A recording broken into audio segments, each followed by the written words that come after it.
નમસ્કાર મિત્રો, હું ડૉક્ટર તારુલ સુથાર પટેલ નરોડા શેલ્બી ખાતે કન્સલ્ટન્ટ ડર્મેટોલોજિસ્ટ એટલે કે ચામડીના ડૉક્ટર તરીકે ફરજ બજાવું છું.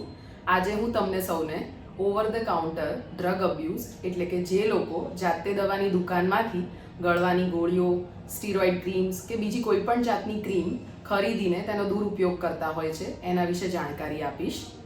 મારી પાસે એવા ઘણા પેશન્ટ આવતા હોય છે જે ધાધર, ખરજવું, એલર્જી કે કોઈ પણ ચામડીની પ્રોબ્લેમ માટે જાતે દવાની દુકાનમાંથી સ્ટીરોઇડ ક્રીમ્સ કે બીજી કોઈ પણ જાતની ક્રીમ અને ગોળીઓ વાપરીને આવતા હોય છે.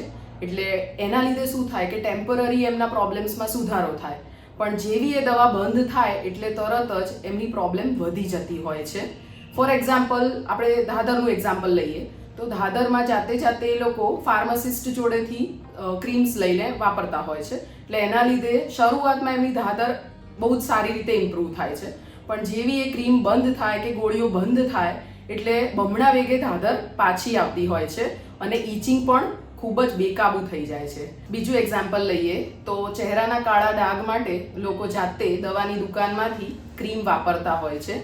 1 મહિનો, 2 મહિના, 3 મહિના, 4 મહિના, એટલે શરૂઆતમાં એ લોકોને ઇમ્પ્રુવમેન્ટ લાગે એટલે કન્ટિન્યુ રાખે, પણ જેમ સમય વધતો જાય એમ પછી કાળા ડાઘ બહુ જ વધી જતા હોય છે.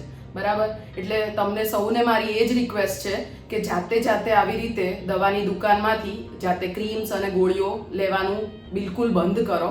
આના લીધે શું થાય કે શરૂઆતમાં તો તમને સારું લાગશે, પણ લાંબા ગાળે આને ખૂબ જ ખરાબ એટલે અસરો આવી શકે અને આવી સ્ટીરોઇડ ક્રીમ્સથી ચામડીમાં ખૂબ જ નુકસાન થતું હોય છે અને એના પરિણામ પણ ઇરિવર્સિબલ હોય છે. એટલે અમારા લોકો માટે એને રિવર્સ કરતા ખૂબ જ અઘરું બની જાય અને લગભગ અમુક વાર પોસિબલ પણ નથી થતું.